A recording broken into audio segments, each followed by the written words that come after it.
মৰমৰ ছাত্ৰ-ছাত্ৰীসকল তোমালোক সকলোকে আমাৰ এই চেনেলটোলৈ পুনৰবাৰ স্বাগতম জনাইছোঁ। বহু অপেক্ষাৰ অন্তত 2024 চনত হোৱা জিজ্ঞাসা চেলেঞ্জাৰ্ছ এক্সামৰ ৰিজাল্টটো প্ৰকাশ পালে।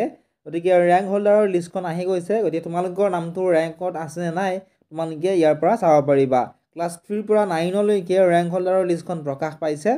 গতিকে তোমালোকে ইয়াতে চোৱা, এয়া হৈছে ক্লাছ 7ৰ আৰু এয়া হৈছে ক্লাছ 8ৰ। তোমালোকে কিমান ক্লাছত পঢ়া আমাক কমেণ্ট ছেকশ্যনত জনোৱাচোন। আমি তোমালোকক যদি কমেণ্ট কৰা তোমালোকৰ নামটো ৰেংক লিষ্টত আছে নে নাই আমি তোমালোকক চাই দিম, অথবা আমি তোমালোকক PDF-টো তোমালোকৰ হোৱাটছআপত আমি দি। এয়া হৈছে ক্লাছ 8ৰ আৰু এয়া হৈছে ক্লাছ 9ৰ ৰেংক লিষ্ট।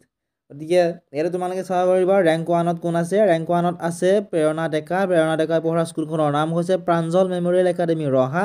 প্ৰেৰণা ডেকাই স্কলাষ্টিক এপ্টিটিউড টেষ্টত পাইছে 47 আৰু মেণ্টেল এবিলিটি টেষ্টত পাইছে 36 আৰু তেওঁৰ টোটেল পাৰ্চেণ্টেজ হৈছে 88% পাইছে।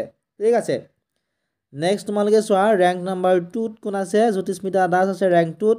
জ্যোতিস্মিতা দাসে পঢ়া স্কুলখনৰ নাম হৈছে ৰাম সৰস্বতী একাডেমি শিঙিমাৰী আৰু তাই অৰ্থাৎ ছোৱালীজনীয়ে পাইছে 87.3%।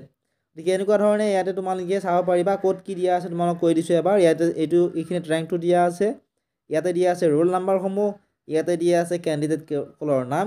ঠিক আছে, তাৰপিছত তেওঁলোকে পঢ়া স্কুলৰ নাম, তাৰপিছত স্কলাষ্টিক এবিলিটি টেষ্টত কিমান পাইছে, মেণ্টেল এবিলিটি টেষ্টত কিমান পাইছে আৰু টোটেল পাৰ্চেণ্টেজ শেষত তোমালোকক দি থোৱা আছে। গতিকে ইয়াতে নেক্সট চোৱা কাৰ নাম আছে। সুৰজ আহমেদ আছে, ঋদ্ধিপাৰাণ বৰা আছে, জ্যোতিৰ্ময় দাস আছে, অনুৱাসা শইকীয়া আছে, আনুৱাসা শইকীয়া, এনাক্ষী শৰ্মা আছে, সুপ্ৰিয়া সংস্কৃতি আছে, কৃষ্টিনা কাকতি। গতিকে এনেকুৱা ধৰণে তোমালোকে নামসমূহ চাব পাৰিবা। গতিকে তোমালোকৰ নামসমূহ ইয়াতে আছেনে নাই তোমালোকে আমাক কমেণ্ট ছেকশ্যনত কমেণ্ট কৰি জনোৱা। আৰু যদি PDF-টো লাগে তোমালোকে কমেণ্ট কৰা তোমালোকৰ পঢ়া স্কুলখনৰ নাম অথবা তোমালোকৰ